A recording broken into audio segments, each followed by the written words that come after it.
I found myself on her porch because I was done acting like my life was still going somewhere. That Sunday had already fallen apart before noon. I'd met a woman from the next county over for coffee, someone my cousin's wife insisted I'd get along with. She was nice, well put together, asked all the right questions. Where I worked, if I liked traveling, why I'd never married. I gave the same polished answers I'd been repeating for years. And halfway through hearing myself speak, it hit me, I sounded like a man interviewing for a life he didn't even want.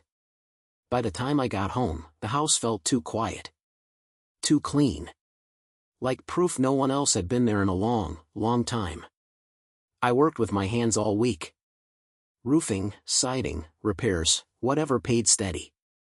I woke up early, paid my bills on time, kept gas in the truck, kept my tools in place.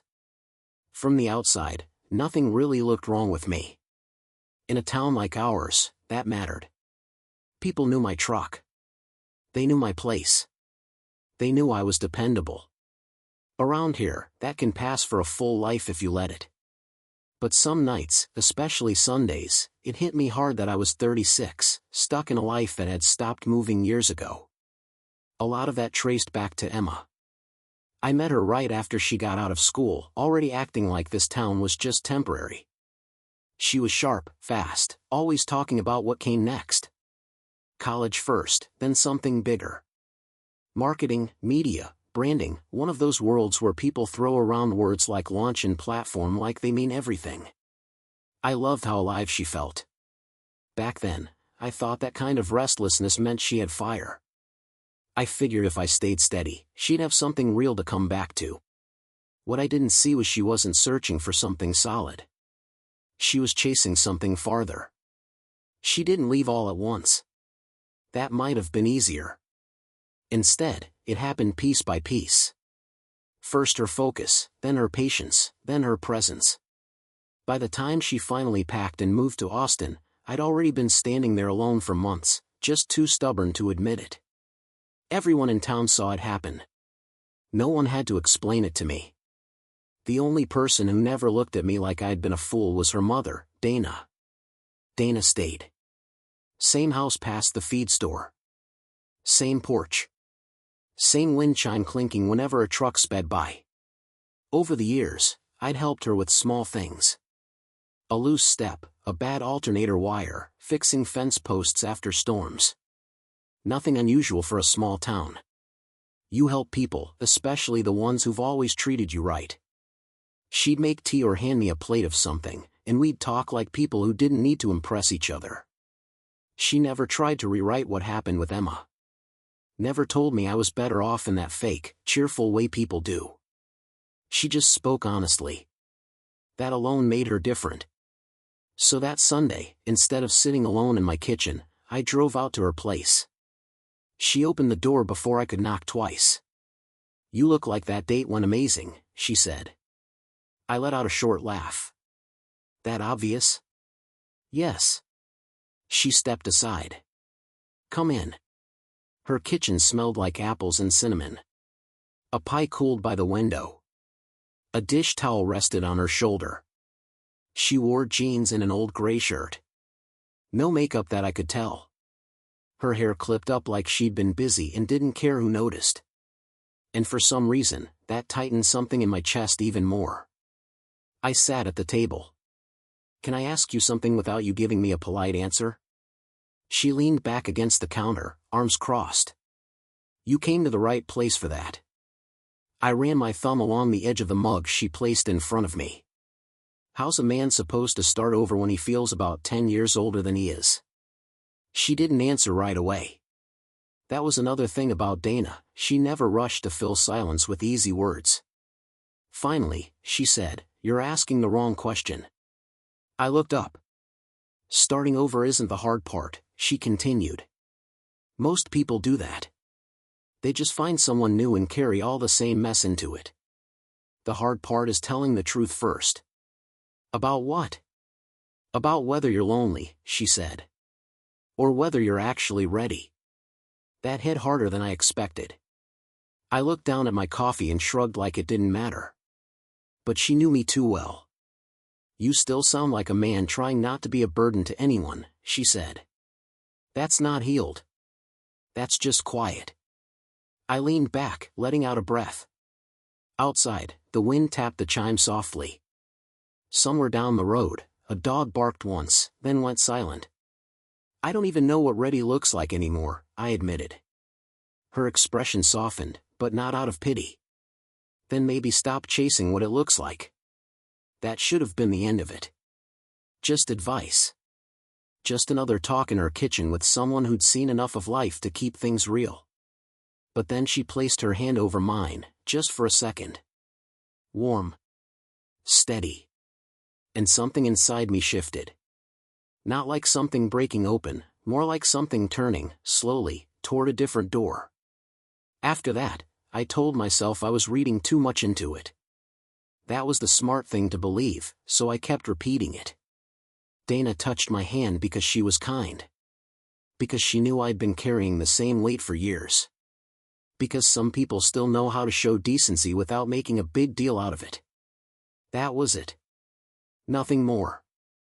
I left with half a pie wrapped in foil on the passenger seat, her words still echoing in my head, telling me to stop chasing the idea of being ready. And then I spent the next 2 weeks doing exactly the opposite. I went out with a woman named Cheryl who sold insurance in town.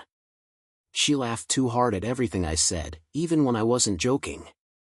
Then there was dinner with a teacher from 20 minutes away, who spent most of the night explaining how she definitely wasn't staying in this area forever. My shoulders tightened before the check even showed up. I wasn't mad at any of them. That was the problem. I wasn't much of anything. I'd sit across from someone nice, someone trying, and all I could think about was how easy it would be to be sitting at Dana's kitchen table instead. Listening to her explain why my truck sounded rough when I started it cold. That's when it really started bothering me. Because Dana wasn't exciting the way Emma used to be. Emma was always moving. New haircut, new plan, new city.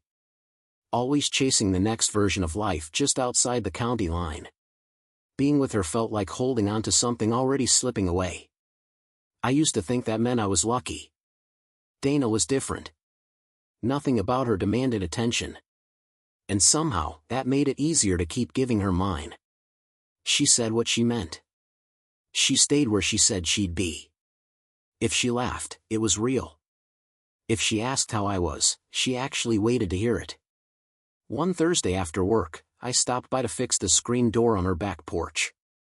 It had started sagging, scraping against the frame. She came out with a glass of iced tea and handed it to me. "You know," she said, "I'm starting to think you break things around here just so you can feel needed." I took the glass. "That would take planning." She smiled. "And we both know you only plan when it involves tools." I got started on the repair, and she stayed close longer than she needed to, passing me screws, asking about my week, mentioning the church fundraiser coming up on Saturday. Nothing serious, just conversation. But it had an easy flow now, the kind that sneaks in before you realize it's there. At one point, I had to brace my hand against the frame above her shoulder to check the hinge. When she turned, we ended up closer than either of us planned. Not touching, just close enough to catch the scent of flour and soap on her shirt. Close enough to notice the faint line at the corner of her mouth, like years of holding things back had left a mark.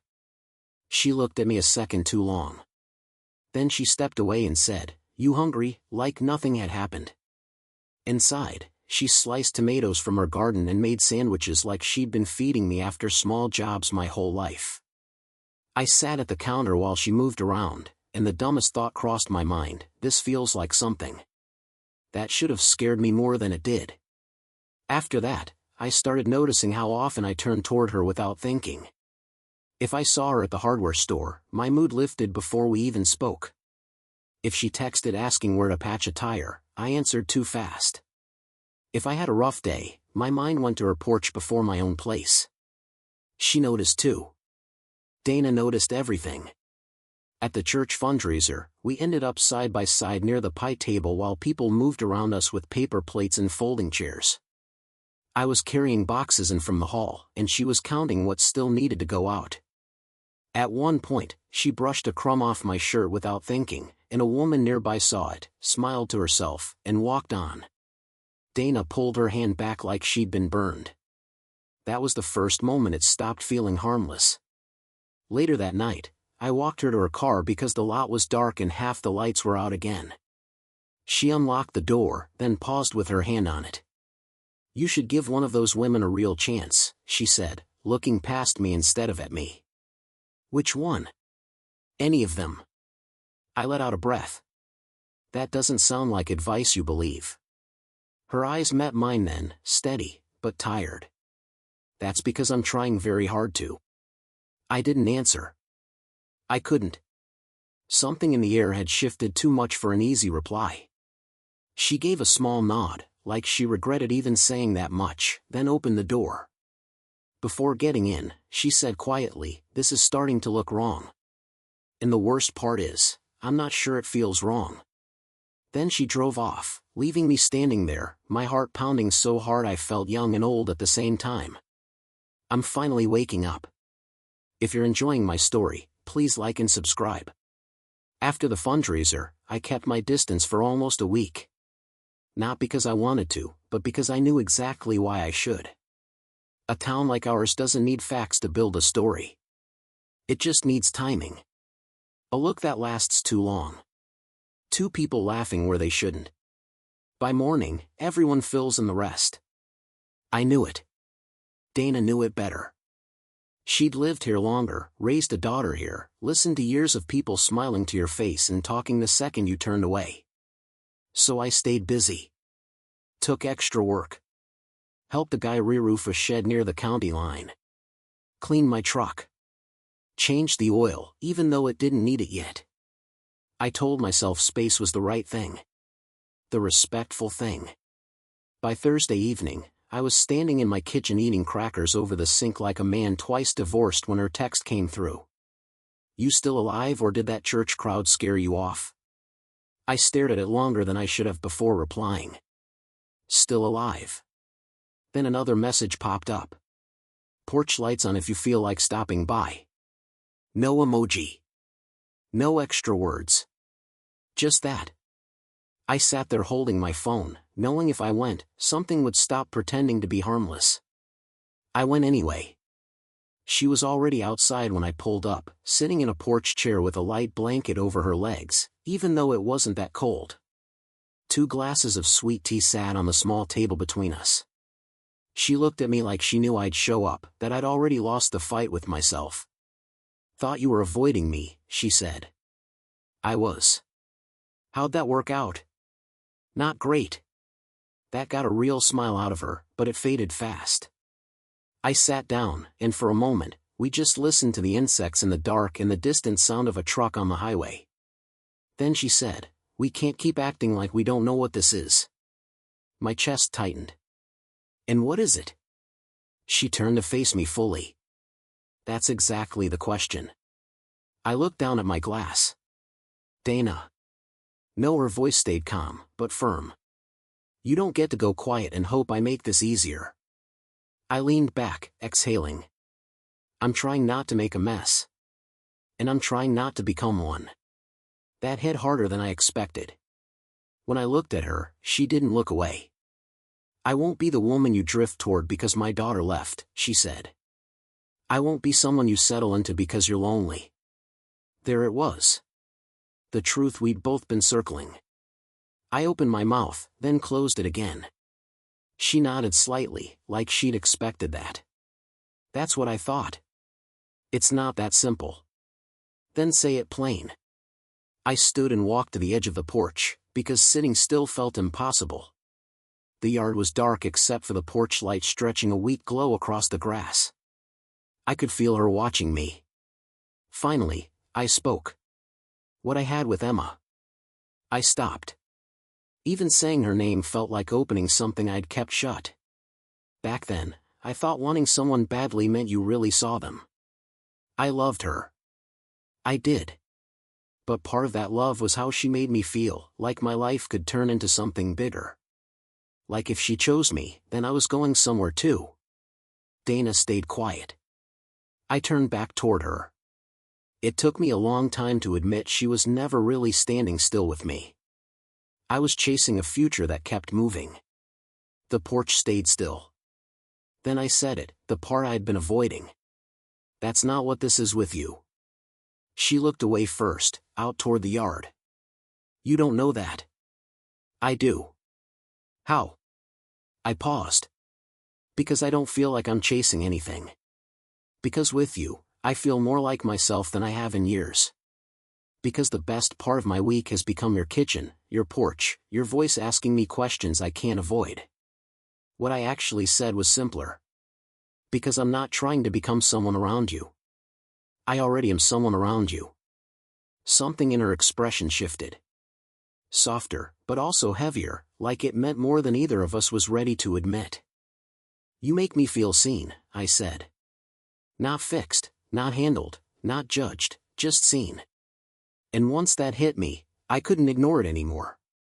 She stood up then, the blanket slipping off the chair, and took one slow step closer. I need more than lonely words from a man who just misses being wanted. That's not what this is. Then tell me what it is. I looked straight at her and let the truth sit there. The only part of my life that feels real right now is the part that has you in it. Her lips parted, but nothing came out. I stepped closer too, close enough that everything else seemed to fade away from that porch. And if that scares you, it scares me too. But don't tell me this is about Emma anymore. It's not. Dana's eyes filled, but she blinked it back fast.